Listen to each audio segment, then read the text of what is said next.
Moi, l'aîné en 1935. Mon maman l'a fait 16 enfants. De la partie bonheur, elle les morts cardiaques. Moi, l'a fait 10 enfants. Toutes l'aîné la case. Dans le temps-là, ça va pas à l'hôpital. C'est la matrone qui vient. Enfin, s'il avait le temps arrivé.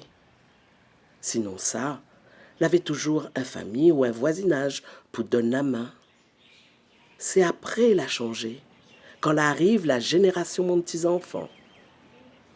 Moi, j'en ai 24. Toutes les nées l'hôpital. Dans un sens, les mieux. On avait le soin, l'infirmière, docteur. Maman était mettre vaccin BCG pour toutes sortes de maladies. Mais ne peut pas dire où tout est meilleur. Quand moi j'étais petit, quand moi la mariée, nous étions misère. Bien sûr, courant n'avait point. De l'eau, c'était nous qui doigts charrouiller. Nous n'avions point l'auto, tout ça là. Moi, n'a jamais passe permis. Mais nous l'avons l'entente.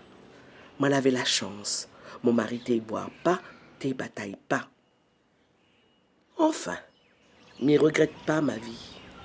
M'y vive 100 ans si plaît à Dieu. Si la maladie soupe pas moi. Au revoir. Maintenant, on en a bon peu médicaments. Dans mon vieux temps, nous te soignons surtout avec tisane et zéabage. Mais moi, j'ai l'impression nous t'es pas plus malade. Se manquer, médicaments, il fatigue aussi. Et puis, foutant, de mon y assise trop, il transpire plus, il veille télé seulement. Nous l'a transpiré. Rotte de bois, soins animaux, charogne de l'eau. Transpirer, il fait passe diabète. Il fait couler le gras. Mycose, mais la fin arrive à l'heure de mon petit-enfant, l'école. Mon arrière-petit-enfant.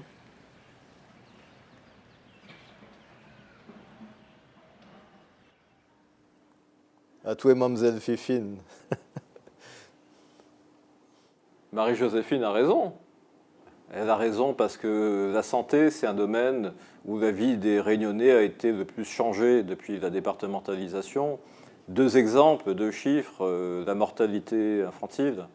On avait, dans les années 50, un taux de mortalité infantile de 165 enfants pour 1000 qui mouraient. 80 ans après, on est sur un taux de mortalité infantile inférieur à 10 pour 1000. Vous voyez, ça a baissé énormément en plus de 80 ans. Donc évidemment, la vie des Réunionnais a été impactée positivement. Et puis un autre exemple, c'est l'espérance de vie. L'espérance de vie des hommes dans les années 50, elle était de 50 ans. L'espérance de vie des femmes était de 53 ans. L'espérance de vie a pris 30 ans. Et ça, il y a eu des progrès liés à la santé, évidemment, aux conditions de vie. La misère a reculé. La départementalisation a fait beaucoup pour la santé des Réunionnais. Et il y a des maladies plus prévalentes à La Réunion par rapport à l'Hexagone. Il y a plus de mortalité cardiovasculaire, il y a 2 fois plus de diabète, il y a des défis très très importants. Et aujourd'hui, on n'a plus besoin de traverser la mer, comme on dit, pour aller se faire soigner. Parce que beaucoup d'activités, des activités compliquées, des activités complexes, ont été mises en place grâce à un CHU qui a un rôle à La Réunion, un rôle pour Mayotte et un rôle pour l'océan Indien plus généralement. Par exemple, la greffe rénale, c'est une deuxième vie pour les patients. La greffe cardiaque, depuis 2 ans, on a sauvé 17 vies réunionnaises grâce à la greffe cardiaque. Et puis, il y a également la formation en santé, qui est une dimension importante. Chaque année, on forme 1100 étudiants dans des formations paramédicales. On a toutes les filières de formation paramédicale à La Réunion, avec le CHU. Et on a également les études de médecine, parce que maintenant, toutes les années des études médicales sont faites à La Réunion.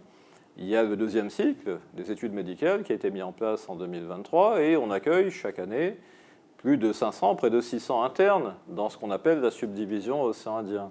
La santé, c'est là où la départementalisation a profondément changé le quotidien, la qualité de vie, l'espérance de vie des Réunionnais et on s'en félicite. C'est un acquis majeur.